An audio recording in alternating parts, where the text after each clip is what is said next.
Good afternoon. And welcome to everyone who's joining us on the internet as well. I'll repeat that if you're in the Sparkly book, we're starting on page 155, second full paragraph. If you're in the second edition, it's page 122, second full paragraph. And in the first edition, it's page 113, third full paragraph. But before we go into the text, I want to talk a little bit more about this word singularity and its relevance to you. The simple fact is that you don't have two minds, an ego mind and a real mind. And you don't have two selves, an ego self and a real self that is somehow going to be so different from how you're experiencing yourself right now that you won't be recognizable to yourselves and you won't be recognizable to anyone else. You're experiencing it now. You're experiencing all there is to experience right now. It's the quality of your experience that needs improvement. Your mind is a singularity.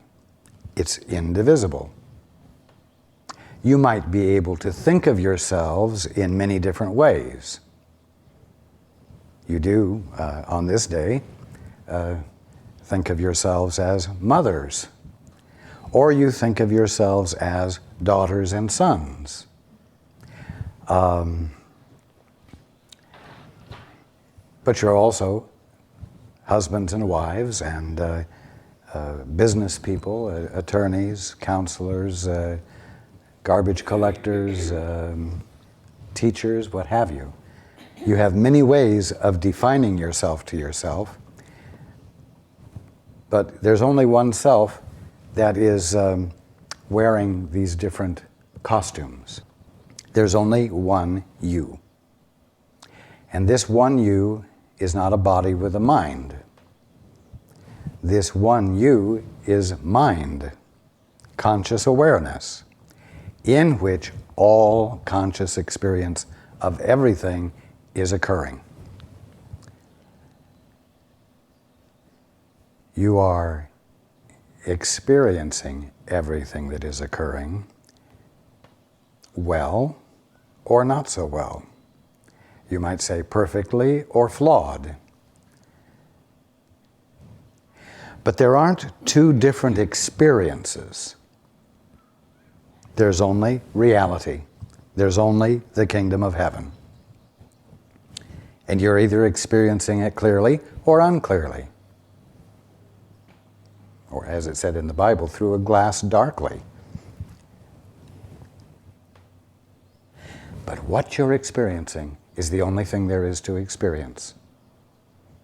Reality, the kingdom of heaven, creation, the presence and wholeness of what God is. Now the fact is that this one mind, this singular experience of conscious being that you call life, isn't yours. It's not a possession. It is the only mind there is. It is God, being all there is of you. And what is this you? It's not the body you see, it's the conscious awareness that is aware of body, chairs, floors, windows, trees, creation. You are experiencing the ultimate now. Write this down and put it on your refrigerator. You are experiencing the ultimate now. You are either experiencing it well or not well. This is the wonderfulness of the idea of singularity. It simplifies things. Because it's not another mind you have to graduate into. It's not another world you have to graduate into. It's the one and only conscious experience of being that you're having now, and everything that you're aware of being experienced, well or not well, clearly or unclearly. Now, to be perfectly clear, if you look at these flowers,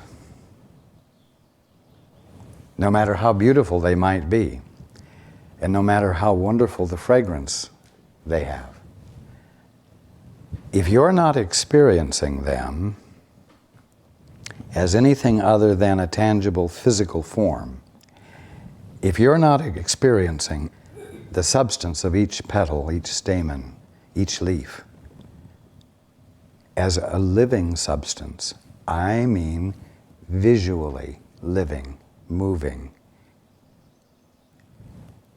If you don't experience it as illuminated, beyond just the color, but emanating light, if you're not experiencing that light that is moving, and identifying shape specifically while at the same time radiating light, and having the experience that that light that is moving and apparently giving definition while at the same time extending is love that is loving you, that you can feel, then you're not seeing clearly yet. I'm saying this so that you might understand that although I've said you're experiencing the ultimate right now, this isn't justification for sitting back and saying, wow, I've arrived, and whatever is happening and whatever I'm experiencing is the ultimate. I can relax. Everything is as it should be. No, there is much more here. Whether it's these flowers or, as I said last week, whether it's your fingernail. The illumination of love that lights every idea that God is conscious of and creating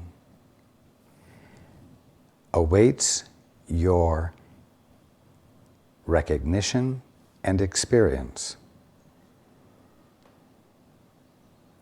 If you're not experiencing it yet, you're not in a state of singularity yet.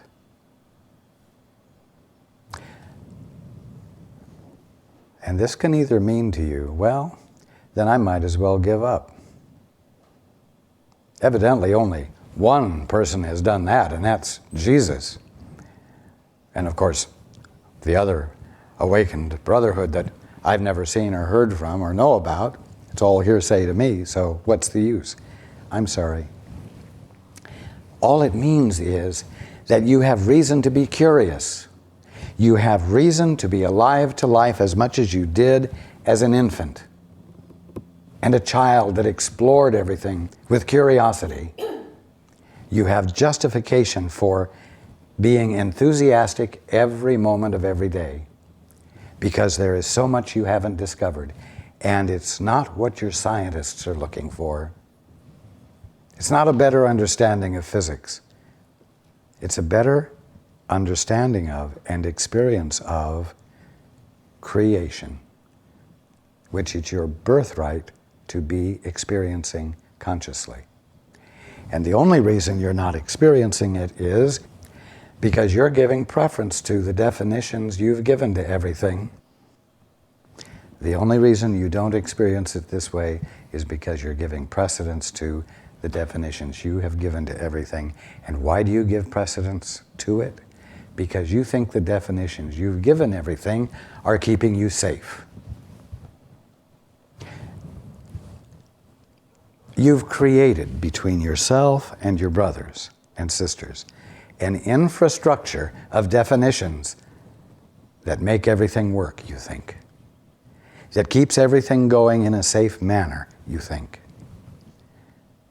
And you're afraid that if you let go of those definitions to let God's experience of creation in, so that it might register with you as yours, that everything will collapse and you will be vulnerable and in danger.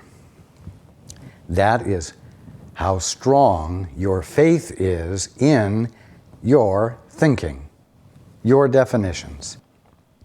Mind you, when you're doing this thinking, and when you're giving this allegiance to your thinking, you are most definitely expressing and embodying the opposite of singularity. Not only are you claiming to demonstrate that you have a mind of your own independent of any God, you're also demonstrating that you have a mind of your own different from your sisters or your brothers. You are demonstrating and embodying separation, discreteness, independence. And I promise you something, and you should think about this. When, in all of your independences, you come together and make agreements to behave in harmonious ways with each other, that harmony is not natural. It's educated. It's planned. And although the result may be orderliness, its practice keeps you absolutely blinded to the fact that peace and harmony is inherent in your being, is intrinsic in your presence.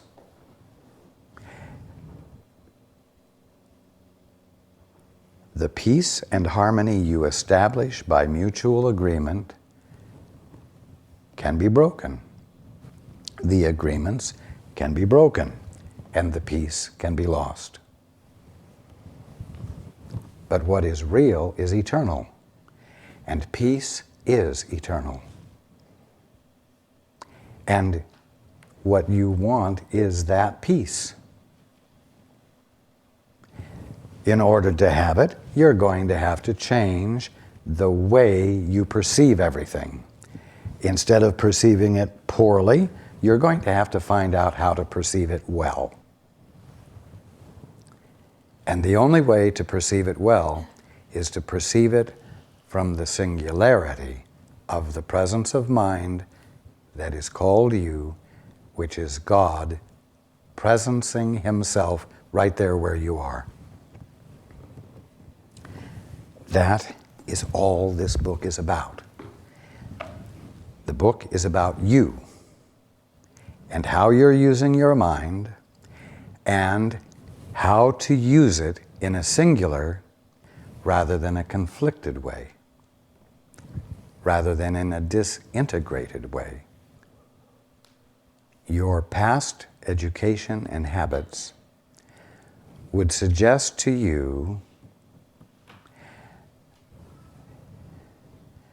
that the best way to improve your experience of something is to watch your thoughts, to use self-discipline, and to think only happy thoughts, or think only orderly thoughts, or to think only principled thoughts. When the only discipline that's required is for you to consistently choose not to think for yourself, is for you to consistently choose to join with the Father, or the Holy Spirit, or your guide, or me. So that you're consciously companioning with one who is awake, who will constantly feed back to you the clearer picture of what is going on. The discipline involves abandoning the mind that your past thinking would tell you you must discipline into greater order, intelligence, and cohesiveness. The conscious awareness, the conscious experience of being that is what you are right now, is, because it is singular, and is because it is the presence of the only mind there is, which is God, already orderly and already manifesting its order in and as everything. And there's nothing for you to do except to only pay attention to that. That's where the discipline comes in. To only do that instead of everything else you've been doing. So you don't have two selves. You don't have two minds. You, right now, are the ultimate. You, right now, are the presence of God being all there is right where you are. Even in your apparent ignorance of your divinity, right here and right now, that still is the only thing going on right where you are, and you are experiencing it either clearly or through filters. But no matter how many filters the light of you goes through, the light of you doesn't stop being exactly what it divinely is. You've all had the experience of apparently growing up. And even some of you, the experience of apparently getting older and not looking young anymore. And discovering that you still feel like you felt when you were 20. You still are you, totally, completely, unaltered. You could say in your mind you're as young as you were when you were 20. So you've apparently gone through a transition of experience, education, and growth, and yet you still recognize yourself, don't you? And the self you're recognizing is still just as it was 20, 30, 50 years ago, whatever, right? Why am I saying this? Because I want you to understand that as you allow yourself to come back into your right mind, as you allow yourself to become clear by using your mind well, you will still recognize yourself. And I'm going to say you will still recognize yourself as the self you recognized when you were 5 years old in this lifetime. Do you understand what I'm saying? I'm saying that your identity will be as unchanged after you're awake as it is now after you've lived 50, 40, 30 years. Do you hear what I'm saying? No radical change in identity.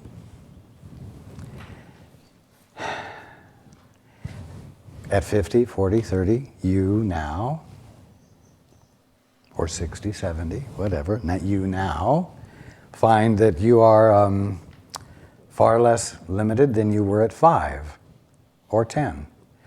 And things that you thought you had to react to when you were 20 and 30, you now don't bother to react to because it's useless and you've learned it, right? In a way, you're a lot freer. Quote, the older you get, because you learn to discern what's a waste of time and what isn't. And you no longer waste your time on irrelevant shit, right? Exactly. As you let yourself into the experience of singularity, and use that singularity well, you're going to find that you have far more freedoms, far more abilities, far less limitation, and you won't be bothered by irrelevant shit like diseases, unhealthy attractions, grief, misperceptions of the kingdom of heaven, and reacting to your misperceptions. You won't waste your time trying to communicate with your fellow man to bring about mutual agreements so that you can be safe. Because you'll know you are safe, because you're experiencing safety, because you're not muddling up, disintegrating a singularity through the use of your imagination, and then believing your imagination that will be irrelevant shit that you just won't mess with anymore.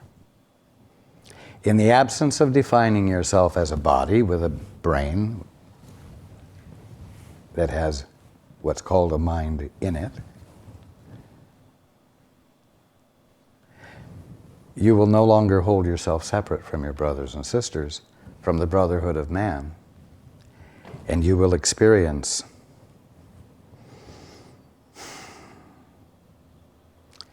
the whole of the brotherhood of man, of all of creation, as some aspect of the infinitude of you. And as I've said before, it will be very intimate, because you will not be holding yourselves separate from each other by thinking that you have a personal, private mind of your own that is discretely different from every other one's mind.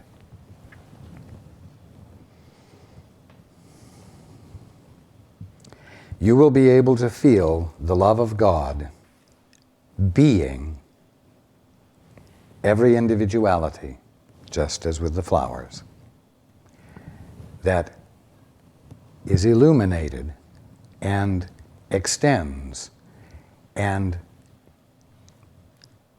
communicates the message of love to every other aspect of creation. And I'll tell you, it's really a lot better experience than the one you're having right now. And yet, because you are the ultimate right now, you're not ever going to become more than you truly are right now, or a different identity than you are right now. Because of that fact, everything that I'm talking to you about right now is available to you right now, without a lot of learning. We do not have to finish this book in order for you to wake up.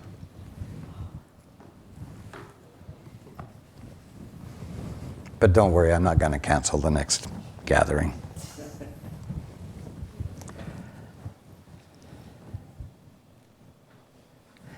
Again, what will promote the shift of awareness is for you to remind yourself many times a day that you're not a body in a world experiencing the world. You are immovable, omnipresent mind that has no boundaries, experiencing ideas. The flowers are ideas. Right now they are ideas, and I will keep saying this to remind you of it, so that you'll remember to look at it in a new way. And your ego can argue and say, Well, if it's an idea, how come it has a seed? Well, the seed's an idea.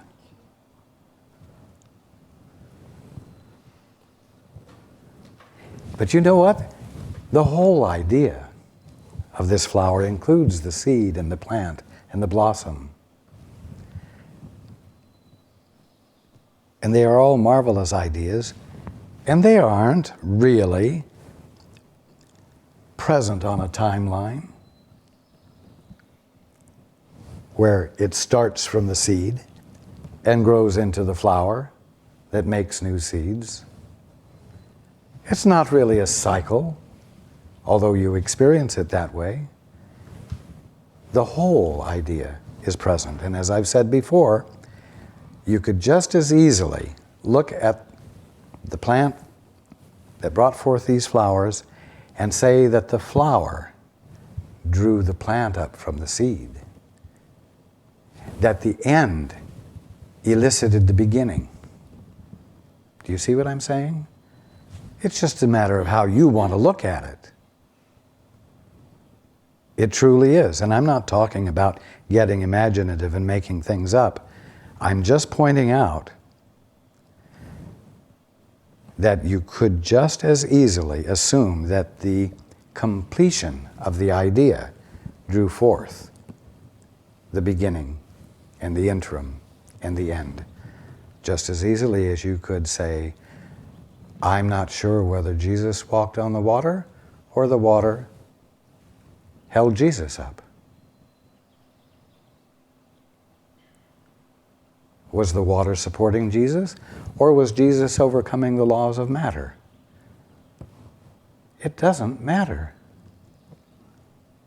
Just know that the way you look at things governs how you determine what they are.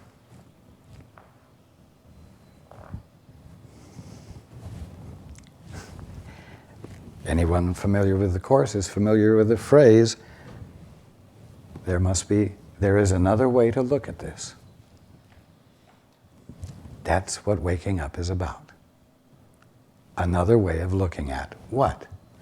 Everything you're currently experiencing. And the key to this shift lies in this idea, for lack of better words, this idea of singularity.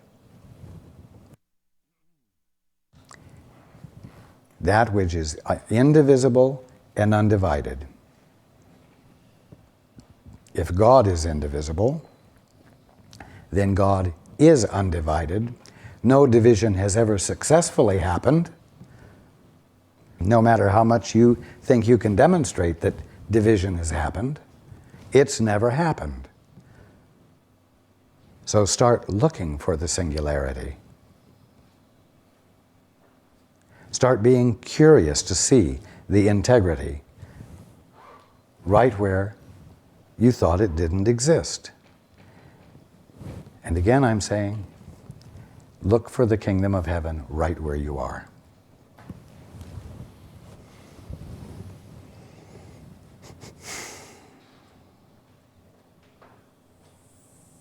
It's not somewhere else. It's not otherworldly.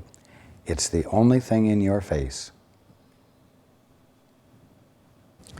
As thine eye becomes single, I said, your whole body becomes full of light. Why? Because the substance of your body is not matter, it is light. Just as the substance of the flowers is not matter, it is light. And that light communicates the specific meanings that God has brought into play by virtue of the idea of body or flowers. You are mind right now in which everything is occurring as a conscious experience. And everything that you are experiencing